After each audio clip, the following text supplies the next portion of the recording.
Welcome to the Call to Meat Scotland podcast, where we bring you the latest insights from across the Scottish red meat sector, from the public body that works on its behalf. I'm Claire Taylor, your host for today's episode.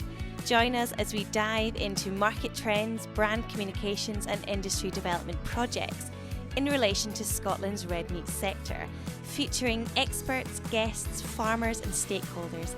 Together, we'll explore the key facts and perspectives shaping our sector, keeping you informed and engaged with the ever-evolving landscape of the red meat industry. In this month's episode, we're narrowing in once again on the Meeting Our Potential campaign, which hopes to revive cattle numbers in Scotland. And we hear from a well-known name in Scottish agriculture, Neil Wilson, about why the Institute of Auctioneers and Appraisers in Scotland is getting behind the efforts and the impact this could have on the wider red meat supply chain. Kate Rao joins us shortly after returning from the Royal Highland Show, where she says the mood in farming and the conversation she was having have been the most positive in her 7 years as QMS chair. Iain Macdonald talks us through the markets and where producer confidence is sitting right now, and we get our teeth into the rise in imports at the start of the year and whether the appearance of international cuts in our supermarkets could signify a longer term shift. First up, I caught up with Kate Rowell. It's great to have you back on the podcast, Kate, and it's been a busy few months since you were last on, not least to mention it's been the Royal Highland Show, which has been a fantastic positive outing for all those in agriculture and beyond. You've obviously been busy there yourself, Kate. We'd love to hear a bit about what you were seeing and hearing. What were some of the key messages that you were taking away from the show? Yeah, hi Claire. So yeah, it's just been a roller coaster as ever. In fact, I think in my 7 years it's been the busiest Highland Show I can ever remember, although I probably do say that every time, but it just went by in a flash. It just seemed to be one thing after another. But the absolute highlight of our show was having the Cabinet Secretary speak at our breakfast on the Thursday morning. Because she made the announcement, which we had not actually been aware of that she was going to make, that although the Scottish Government was prepared to accept the Climate Change Committee's advice on lots of things to do with getting to net zero, they were absolutely not accepting their advice on reduction of cattle numbers, and they were going to do things their own way. So that was a really, really big statement. A real line in the sand, and she actually got a spontaneous round of applause for it, which I've not seen at our breakfast before. So it was really, really important, and something that we can now work on. You know, we've not really been sure what's going to happen with this climate change budget, which was published about a month before the show. But that was the government having taken time to consider it, saying that they weren't going to follow the advice. So it was a really key announcement, and speaking to people sort of later on the 4 days, it did, the word got out there, it kind of rippled out around the show. I was speaking to Andrew Conan at the NFUS tent, and he said that he'd kind of felt it ripple out around the show as people heard about it, and so it created a really positive vibe for everybody and just gives us confidence for the future. You know, really, really important. It's so good to hear that, first of all, that the Cabinet Secretary had such a good reaction. And like you say, that spontaneous sort of clapping in the tent is a great sign that really they know the government is getting behind the Meeting Our Potential campaign, which we went into in detail in the last podcast. And it was great to hear some of the figures and I guess some of the direction that you're heading. Iain Macdonald gave us a really great summary of that. Obviously, you said there that sort of confidence was coming through. Did you speak to some producers, and what were their initial thoughts on, I guess, some of the things around how many cows are going to be adding and the sort of timelines on that? Do you think there is a little bit of a confidence behind it and they'll follow through? Yeah, absolutely. So, you know, some people realised right away how important it was. Some people, it takes a little while to sink in. But the feedback I got in general about her announcement and about the campaign was all really positive. There is a bit of, not confusion, but a bit of explaining to do to people. You know, so we had one or two farmers come in and say, I've got 150 cows. What's 2 cows to me? And it was to try and explain that the 2 cows per herd is a sort of headline grabbing line. It's not it's not necessarily meant to be literal for every single herd in the country. It's just to try and get people talking about it and thinking about it, and to try and just show the whole sector that opportunity is there and that they should be confident about it. So I did have 1 or 2 conversations explaining that, maybe you could have 5 or 6, or if you've got a small herd, maybe it's not your place to get any more. But it's more about starting that conversation and getting people's head in the right place to think about it, and to realise that there is positivity out there, and it's a different place from where we were sort of 2-3 years ago, where you would have got laughed at if you'd tried to persuade people to add cows to their herd. Well, it's so great to hear there's been such a change in the mood in the conversation. And Kate, you mentioned at the start it's been your busiest show in the last 7 years. So you've obviously been out, there's been tons of briefing. We all know that Thursday is one of the big days where everybody sort of has announcements. What else was happening? What else can you share with listeners who might have missed going along? So at the Friday breakfast we had Alistair Carmichael, who's the chair of the EFRA committee down at Westminster. So he gave a very non-partisan and thoughtful speech about various different things to do with agriculture, but very much from a committee point of view rather than a specific party or government, and that went down really well too.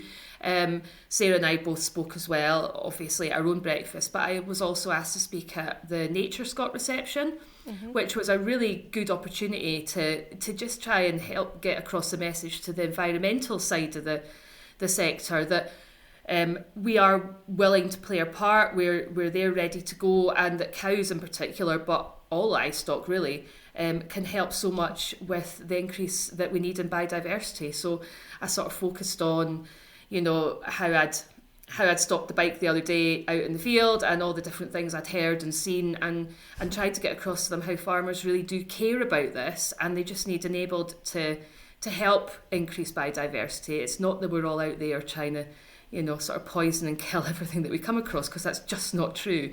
And it's sometimes, I think, that the brush that we get tarred with. So it was a really good opportunity. And somebody said to me afterwards, you wouldn't have been asked to do that 3 or 4 years ago. So it just goes to show how maybe we're getting a bit closer in our aims, the sector and the environmental groups, and how really, to get anything done, we have to work together. It's not going to happen if we just stand and shout at each other.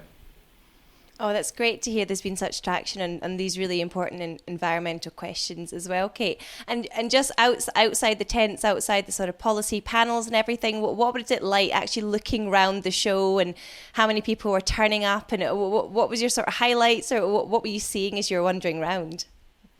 Oh, it was just so busy. I think I'm sure I heard they had their busiest Thursday ever. So it felt really, really, really, really busy and positive actually on Thursday and Friday. For us, it's like 2 different shows. You've got your Thursday, Friday show, which is all about farming in the sector. And then you've got your Saturday, Sunday show, which is much more about speaking to consumers and just members of the public going past the tent, and for us it's not all about what's in the QMS tent either. The team have done an absolutely outstanding job. They were in Aldi, they were in Lidl, they were in the Food for Thought Theatre, they were up at the Rep Pavilion.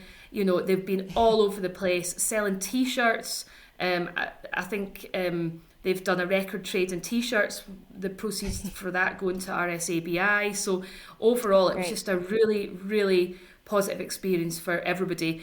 The sun on Thursday and Friday was great, although Friday afternoon did get really hot. I've heard there's been lots of sunburn. Being in tents on the Friday afternoon was dreadful, and then of course everybody came on the Saturday dressed for the Friday, and it was a completely different day, and the har was in, and it was absolutely freezing all day on Saturday, and then Sunday it started raining. So I think the stall holders were selling fans and sun hats on the Thursday, Friday, and then jumpers and raincoats on the Saturday, Sunday. So it was a true Scottish experience. Exactly, a show of many seasons. But no, it was just really good. Everybody I spoke to on stalls and things were really happy with how it had gone, and yeah, I think it was just a really, really successful show. Well, I'm very disappointed not to have been there this year, and I'm looking forward to coming back next year, Kate. But well, let's hope the weather continues. Obviously, looking into the summer, I know that it doesn't stop there for you. You've been at the Highland and you've been at other shows, but you've got Tariff and various things coming up. Can you share a little bit about your calendar, what's happening for you and what's happening wider with QMS? Yeah, so I don't tend to do a lot with QMS in July because we've got all the work to do at home. You know, we're currently in the middle of silage. We've got hill sheep to gather and clip. So July for me at QMS is relatively quiet, although obviously the team carry on working as they always do. My next sort of outing will be up at Tariff, where we'll be launching the red meat industry profile and doing a bit more on the Meeting Our Potential campaign and just widening that out.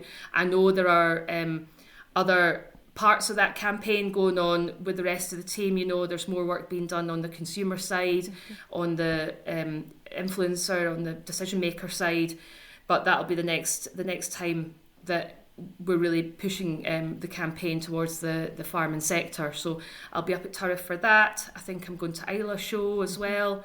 So it's going to be a busy old summer with all the other bits and pieces for QMS that you have to do in between. So there's some monitor farm meetings. I'm going to try to get to some of them. Although, again, as with everybody else, depends on the weather, depends on silage, depends on clipping, depends on all the other things that you have to get done at home. Well, we wish you best of luck with a busy July on the farm, Kate, and then you're straight out, obviously, to Tariff at the beginning of August. But thanks for sharing so much. And about the Meeting Our Potential campaign, we're going to hear from Neil Wilson a little bit later in the podcast, which will be great. We're going to hear that sort of wider supply chain conversation. But thanks so much for sharing about the Highland, some of the positive conversations that you were having. It's great to hear there's been such a great mood and positive uplift in farming spirits, and look forward to catching up with you in the weeks ahead. Thanks. Next up, Iain Macdonald takes us through the markets, and lamb seems to be quietly gaining strength. Iain, it's great to have you back on the podcast. I've just been speaking to Kate Rowell, who's really presented a pretty positive picture and the mood in farming having lifted at the Highland Show, obviously in June. And it'd be great to hear if this is maybe aligning with what you're seeing in the markets right now and where you're seeing kind of confidence levels with producers sitting across the board. Yeah, so I think while we have seen a fall in the beef price since the start of May, quite a significant fall, it's still up more than 30% year on year. So that really should be a sign of some level of confidence. There's been a rebalancing in the market, and hopefully that means that producing cattle has become a bit more profitable, because if we look backward, it's always been a challenge in the industry, is making a margin. And that's been one of the key drivers of the decline in the beef herd in recent years, which is what we found from our farmer research last year. And in the lamb market, there's been a bit of you were saying to me earlier, a bit of a sort of gaining of strength coming off the back of Eid. Is that something you're seeing continuing? Yeah, so it's quite interesting. So through the spring, the market was relatively soft. We had a lot of hogs still to sell around Easter. So there was a sort of surge in slaughter year on year in April and May. Into June, we have seen, certainly in Scotland, the lamb crop looks like it's stronger than last year. It's been reaching the market stronger than last year, but then it's maybe not as strong as it was historically. So it's maybe still relatively soft. And yeah, that seems to have supported the price. Imports were high through the spring, so perhaps they've fallen back. I know that New Zealand has a lower lamb crop, and it sounds like their sort of market reports coming from there suggest that their exports have started to drop to UK. So perhaps that's kind of, there's been a bit of rebalancing. It seems like consumer demand was weak at the start of the year, and then it's the latest figures are suggesting some kind of renewed interest in lamb. I wonder if that's partly linked to the surge in beef prices as well. And Iain, I asked you at the start about I guess producer confidence, but even across the supply chain, where are you seeing the sort of, I guess, the pressure points right now, or where is it been a sort of improvement for across retailers, the farm gate level, and for processors? So yeah, at the Highland Show, there were obviously lots of conversations with people involved in the industry, and yeah, I think pressure point, certainly through the spring, was that surge in beef price. The speed of increase that processors were paying to farmers, while welcome for farmers, maybe wasn't quite so welcome for processors, because they then have to try and get that back from the marketplace, and that can be difficult. It also creates a bit of frustration if they're having to reprice every week because markets are moving so fast. And that's the thing in economics, classic menu cost of inflation for businesses. Having to change your menu prices every week is a hassle. So that's certainly been a pressure point of late. That sort of fallback quite significant from Scotland.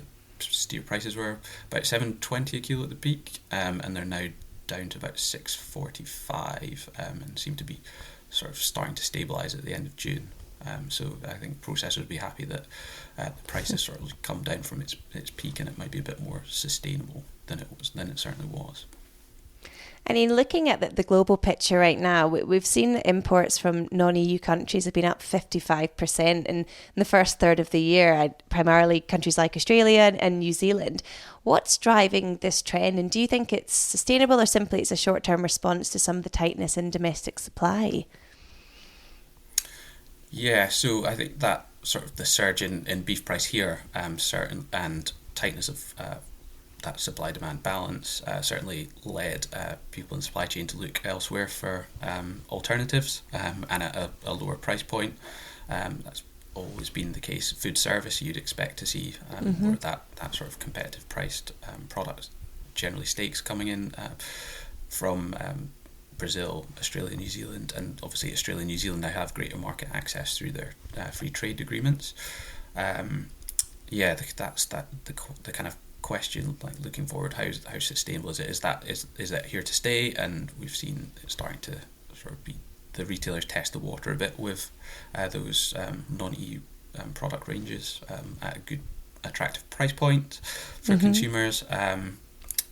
So I guess that's to segue a bit into our potential campaign. That's kind of one of the key points behind the campaign, is that in that sort of long-term position, if we don't want to see an increase in imports as a share of consumption, then we kind of have to sort of change the direction of travel of our herd, grow the herd, and boost our local production.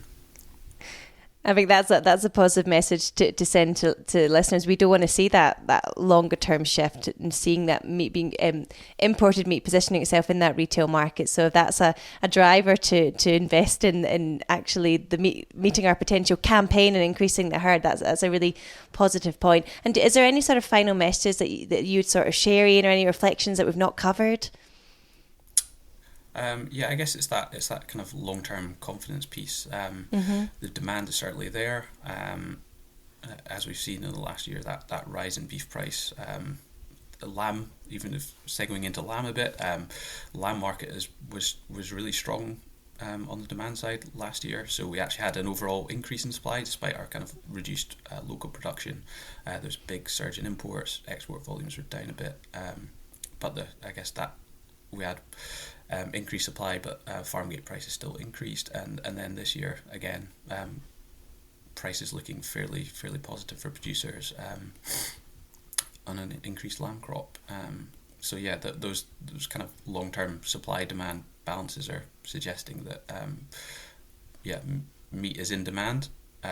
It's with a rising population, that demand is certainly here to stay. Wonderful, Iain. Thank you so much. Some really positive messages across the board. Thanks so much for joining us again this month. No problem. Our final guest today is none other than Neil Wilson, Executive Director of the Institute of Auctioneers and Appraisers in Scotland, known to most as IAAS.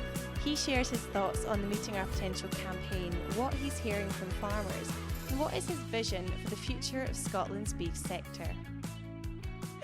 Neil, it's great to have you on this month's podcast, and we're going to be continuing a brilliant conversation we started last month, and that's on the Meeting Our Potential campaign. It's something that you're deeply involved in. You wear many hats in the red meat space. Lots of our listeners will already know who you are, but can you start by introducing yourself and why you're getting involved in the campaign?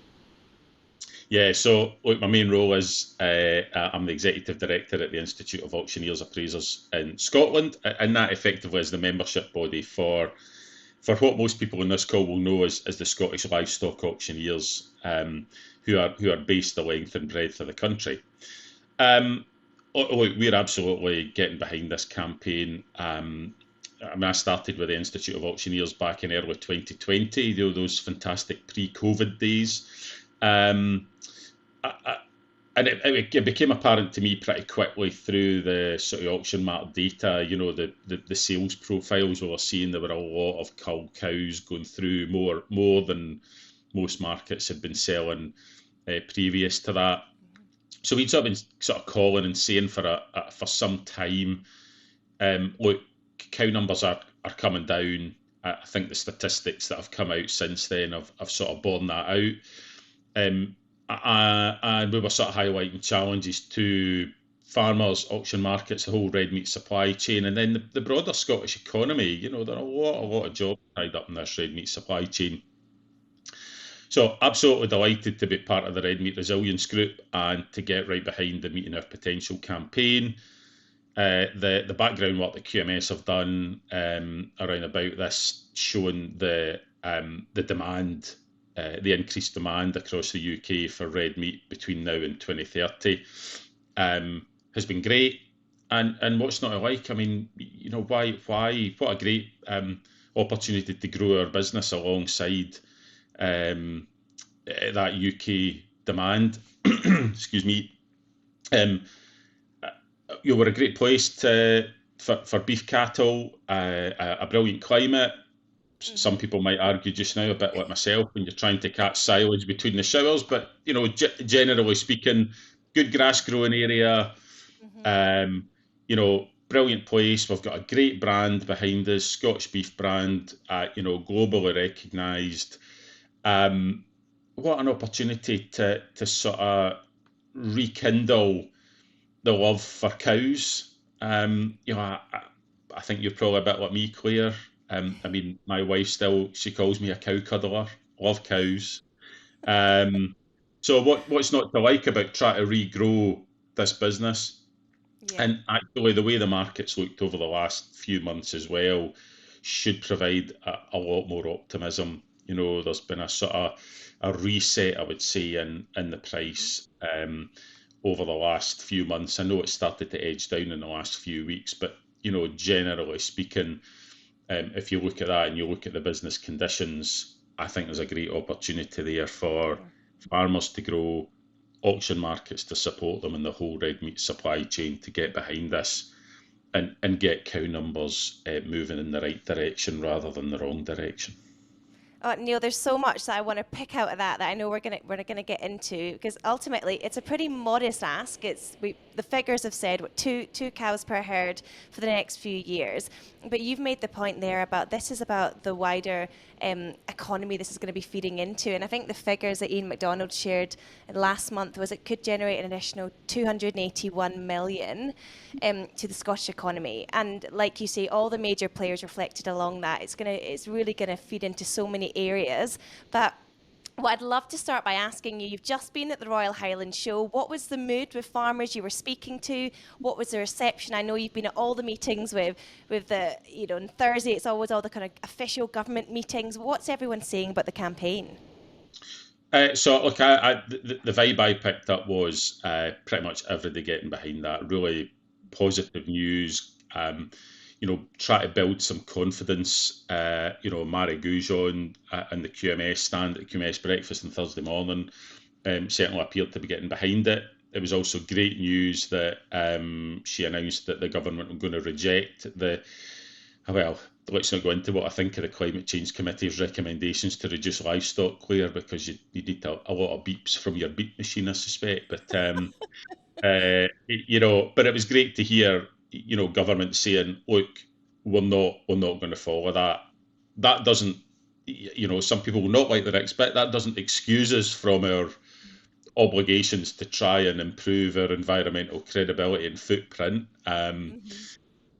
But I think we all know that the science is moving on livestock and cattle, and its importance to biodiversity and nature restoration. So, look, those I think were the strong messages for me. Um, equally, I'm not convinced we're going to get a policy out of government that's going to be give our livestock industry a massive backing either. The current policy has sort of seen cow numbers, dwindle. I don't see us having anything superbly positive, but that doesn't mean we shouldn't be just paddling our own canoe. Frankly, Claire, the market opportunity is there. Let's try and grab it and see if we can bring more money into the sector that way rather than sort of turning to government. It'd be great if government could put policies in place that would support farming, support the supply chain.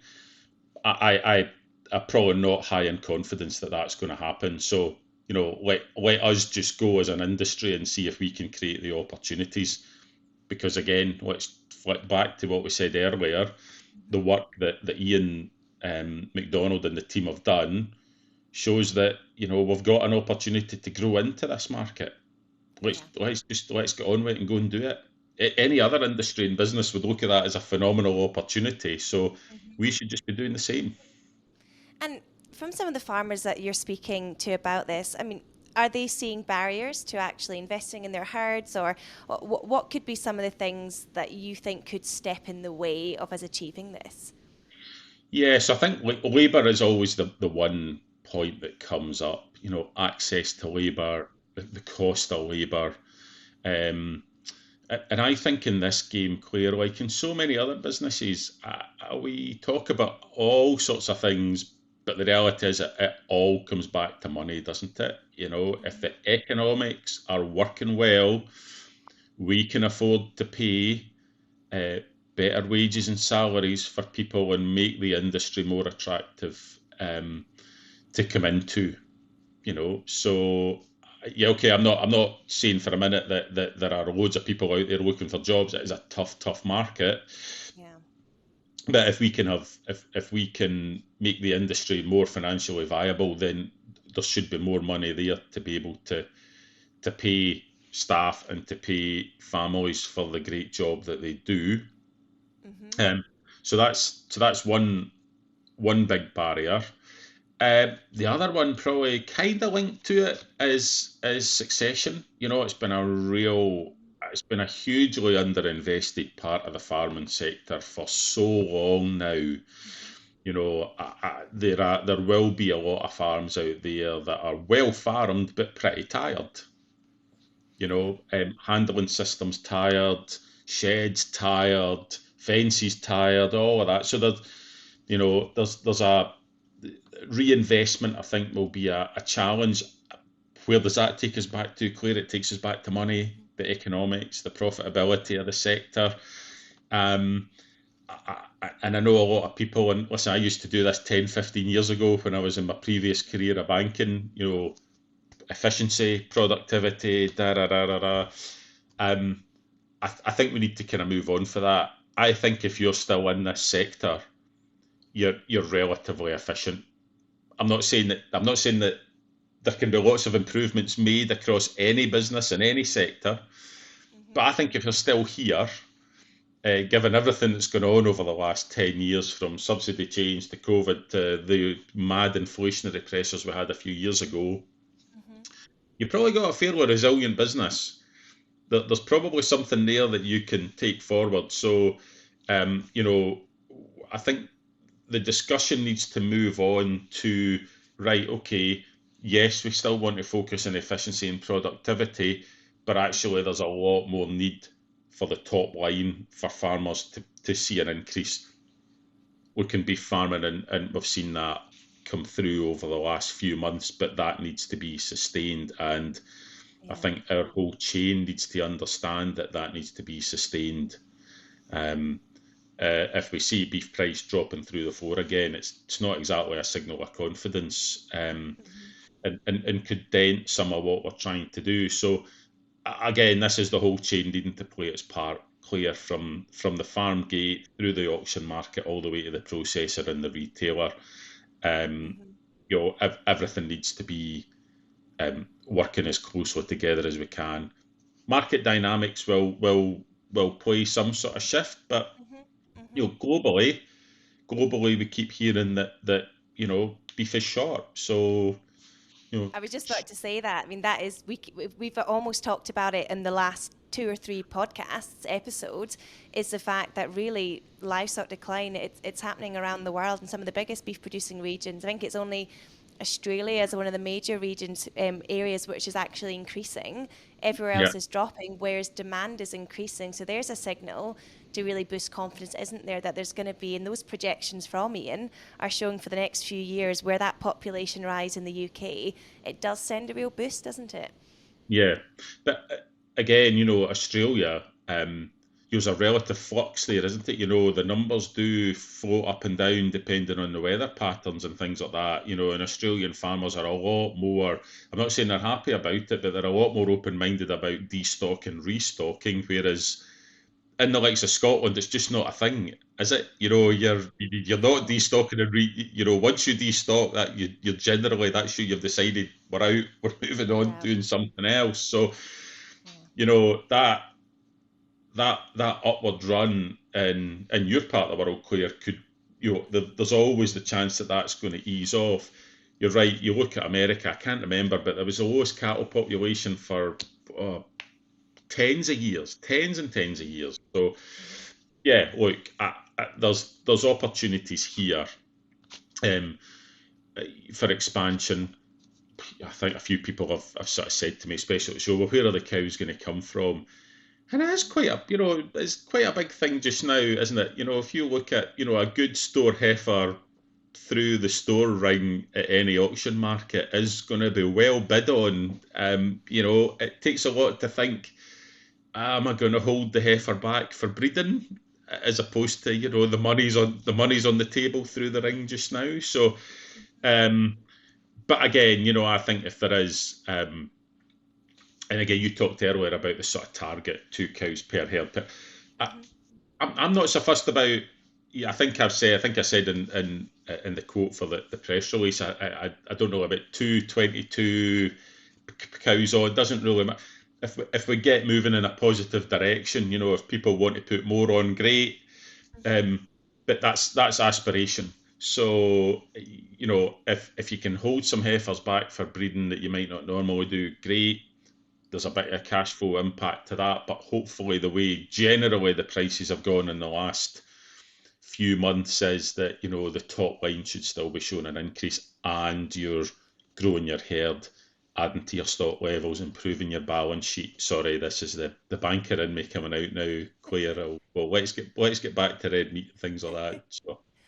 But no, I think there's so much in what you're saying that it just gives a lot of people food for thought. And I guess maybe we should go a little bit into your stable. Let's go into the auction mart side of things. What are the real opportunities that this campaign unlocks for that side? Because I know, Neil, you and I have spoken over the years about auction marts and the state of the industry here in Scotland. I mean, what does this really offer for your side of things?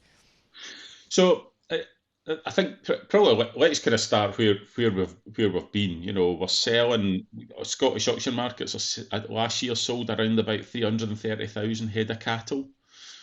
So that's everything from cull cows to prime cattle to breeding cattle. But the big one in Scottish auction markets, store cattle. 250,000 store cattle through Scottish auction markets every year. It is the absolutely critical link between the breeder and the feeder. Ultimately, it's a super efficient method of making sure the cattle end up in the right place at the right time, and that everybody in the chain is getting value for money. Right? It's an open market, open price discovery. Anybody can come in and see what goes on.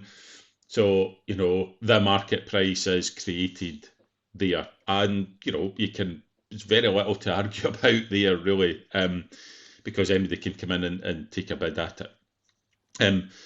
So I think our members are all working for their farmer customer. So whether that's the seller or the buyer, it's making sure that there's a link made. What are people looking for? How do we find the people who want to sell to get that to the market? How do we help them improve the product so that they can get more money for the ring and they can meet the buyer's aspirations. So there's a lot of that contact going on. I mean, I think I spend a lot of time on the phone and talking to people, but I suspect our auctioneer members are, turbocharged when it comes to that. So, they are a very, very important link within this chain about making sure that they can get the messages flowing both ways within that.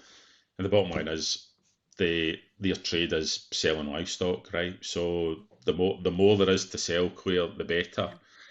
But I would say that there's more excitement selling store cattle from a growing herd than there is doing a reduction sale or a displenishment sale, because that's it, isn't it? That's once it's away, that's it. It's away, So, so I think that's where the encouragement and the push is going to come from for our members. And a growing national herd is going to help our members' businesses to move forward and reinvest. Prices have been good, and people would say, "Oh, prices have been good, so commissions will be good," and that there's no doubt about that. But we are selling. There is less and less stock to sell every year, which is the biggest concern, isn't it? Yeah, and when we've talked about this before, and particularly about the role of the auction mart, really at the cornerstone of the rural economy, and for so many reasons. And one of the things that we don't often touch on is about the fact that those auctioneers who are going out into the community and are often those points of contact and are understanding what's happening. So there's so many things about this campaign feeding into the wider industry and making sure we keep those touch points alive and those community hubs, those social hubs too. I mean, there's so much more to this story than just about, yes, it's increasing those numbers, those herds, but it's actually making sure that there's still people coming in and meeting and keeping all these jobs and the wider ramifications of that, isn't there? Oh, absolutely. Look, I mean, the cornerstone of any market has got to be the trade and the commercial aspect of it, right? Because if we don't keep that going, the market isn't going to be there. We've seen over the years the reduction in the number of auction markets, a bit the same in the reduction in the number of farms. So that commercial aspect has to be first and foremost. But look, I defy you to find somebody who doesn't enjoy a day out of the market and a bit of the crack and the banter and the good fun and meeting folk and seeing folk, especially this time of year coming up. Now heading pretty rapidly to big moving season. Lots of sales all over the country, store sales, breeding sales, special sales, all of it. So this is a time when it might be a lot of people who sell their livestock only once or twice a year, and they'll love it. They'll love going because they'll see lots of people. Maybe this is the only time of year they'll see them, and the people who come from wherever to buy those livestock because they value them so highly. So, great meeting place. I think especially post-COVID, I think a lot of people missed it. Post-COVID as well, I think there's probably less people going farm to farm too. So, I would say that auctioneers have still continued that. Yeah, a lot of work on the phone, but there's still a lot of them driving up and down people's road ends, and that's pretty valuable, isn't it? Because regardless of how we go about things here and what we're talking about, the growth, it can still be a pretty lonely industry this that we work in, and isolation can be a problem. So look, there's a big social aspect to it. And I think, wee things that have been, I say wee things, I mean, Carol McLaren will hit me over the head for saying wee things, big things like the health huts at auction markets and stuff like that. Just so important, been so well received by everybody around the country. So yeah, look, there is really a big social aspect to the markets. The critical bit's the commercial piece. We get the commercial piece right, the social piece will just automatically fall in place behind it. And that, what you just said there, explains the whole reason behind this campaign. It's yes, as a marker to start it, but it is that feeding into the wider side. Yes, the commercial, then onto the social, but it's also intrinsically linked, isn't it? Which is so important. And just you mentioned Carol McLaren there from RCBI. I remember interviewing a few auctioneers as part of the Keep Talking campaign, Yeah. and they were just perfect ambassadors because, like you say, the phone calls getting out, and I didn't until I'd spoken to you over the years. That September onwards, that period there where they're going out and they're getting the lay of the land and what's happening, that's going to be a great indicator, isn't it? Sort of going into autumn about how people are really feeling about decisions for the next year. Have they got the confidence to start investing too? So the auctioneers are probably going to have those initial thoughts of what's actually happening and where the mood is moving. So maybe at some point we need to get you back on, Neil, to say, well, what's actually been the thoughts around the country maybe towards the end of the year. I think our members are a great barometer because they're there, aren't they? Bang. The action is absolutely in front of them. You know, the trade is good, but the trade is up or down, wherever it is. What are people feeling? What did they think about the trade? Is it going to, as you said, is it going to impact their business planning for the year ahead? Are they going to change it? So it's just all happening. It's like the live feed of livestock farming around about that auction ring and at the sort of chats after it and things like that, isn't it? So and look, it might not be me. There might be people better placed than me to do that because I'm not there all the time. So. Well, Neil, I'm going to ask you a couple of last questions while I've got you here.